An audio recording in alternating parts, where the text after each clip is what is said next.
It happened when I was in middle school. Because my home was far from the school, I rented a room nearby. It was on the second floor, and a classmate of mine lived in the room next door. That year, early autumn had just begun. The days were still stuffy, and although the nights were cooler, the room still felt suffocating. The old house I rented didn't have air conditioning. The electric fan gave me headaches if it ran too long. So that night, I simply left the door open to let the night air in. I didn't even close the curtains. I had a habit. I liked to sleep with my head under the blanket. It made me feel safe. That night was no exception. Sometime in the middle of the night, I don't know exactly when I was suddenly awakened. It wasn't by a noise outside, but something much closer right beside me. Someone was tugging at my blanket. The pull wasn't strong, but it was persistent. Like someone was trying to drag me out of my dream. Instinctively, I poked my head out to look.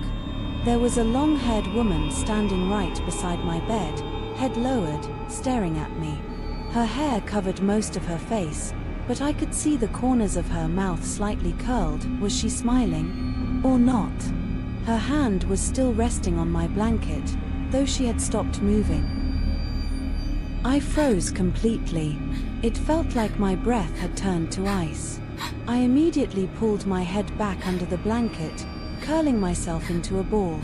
The room fell into absolute silence, broken only by the deafening thump of my heart echoing in my head. I didn't dare move. I didn't dare make a sound. Cold sweat drenched my body. It was like I had fallen into a pool from a nightmare. Time dragged on endlessly in that darkness, as if an entire night had passed in that one moment. Finally, I gathered the courage to slowly pull the blanket down just a little and peek out from the gap. She was no longer by the bed. She was standing at the doorway.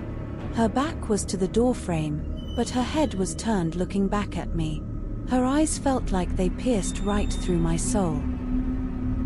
In that moment, I felt pinned to the bed, my consciousness scattering like water.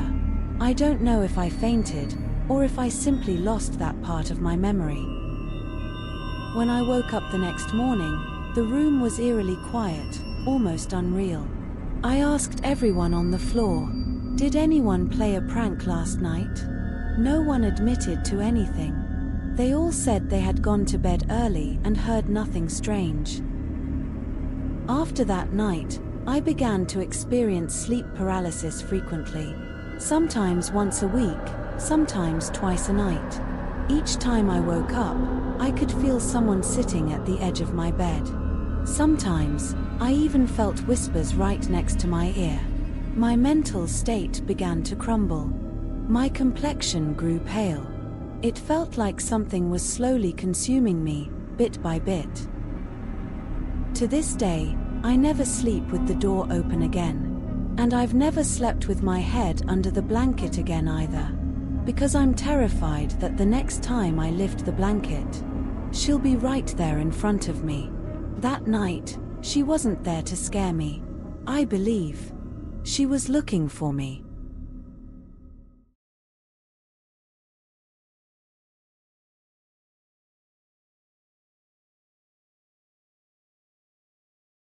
I was attending a series of late-night training sessions organized by my company. I usually didn't get back to the dorm until after 10 at night.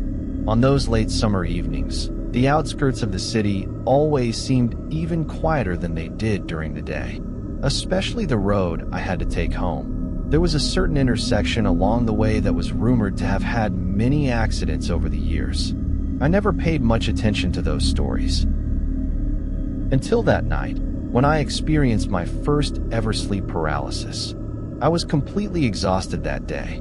The moment I got back to my dorm, I collapsed onto the bed and fell asleep instantly. In the middle of the night, I'm not sure what time it was, I suddenly became aware of my surroundings, but I couldn't move a muscle. My eyelids felt like they were weighed down by lead. I could barely open them into a narrow slit. The dim night light in the dorm was still on, and through the haze, I saw a faint, human-like figure standing in the middle of the room. It was a woman, or rather, a transparent woman. Her long hair hung down loosely, and her body seemed as blurry as a shadow floating on water. But I could feel it. She was staring at me. It seemed she noticed that I was awake and began to float toward me. She didn't make a sound. No footsteps, not even a shadow. Just a cold presence gliding silently to my bedside. She leaned down slowly, face drawing closer. At that moment, I could feel her face, just centimeters away from mine. A piercing chill seeped into my skin. Shut my eyes tightly. I didn't dare to look at her. I just started cursing in my head. What the fuck do you want? Leave me alone. And then suddenly, the pressure lifted. I could move again. I jolted awake, soaked in cold sweat, heart pounding like it was about to burst. The next day, I told a friend of mine who knows a bit about feng shui. After listening quietly for a few seconds, he asked, "Have you been driving past that old intersection in the city every night?" "She followed you back," he said. "There was a fatal accident there a few years ago. A woman died on the spot. She's not malicious, just curious. Next time, try to get back earlier. Don't give her another chance to follow you." After that, I never dared to stay out late again. I never saw her again either. But every time I pass that intersection now, I instinctively glance at the rearview mirror.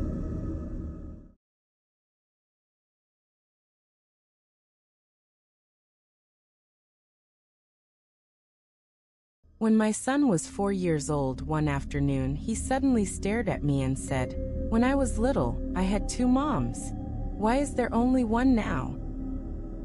I froze for a second and chuckled. 2 moms? Where did the other one come from? What's her name?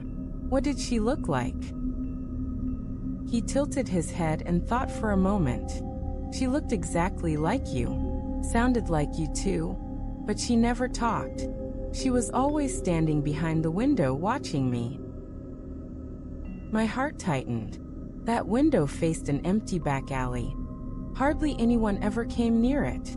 I forced a smile, swallowing the unease in my chest. "You must have dreamed that." But he nodded seriously. "It wasn't a dream. She held me once. I always thought you were twins. Then one day, it was just you left." My face turned pale. I didn't know whether to keep asking. Then he whispered, "I think you killed her." My hand trembled. I almost dropped the glass I was holding. That night, I had a dream. In it, I stood in front of a mirror. Behind me, the reflection showed myself, expressionless, lifeless eyes staring back. I turned around. There was no one there. The next morning, my son looked at me and suddenly said, "You're not her." My heart skipped a beat. "Who?" he answered calmly. "Not the you who killed her." I stared at him, and suddenly, I wasn't sure who I really was.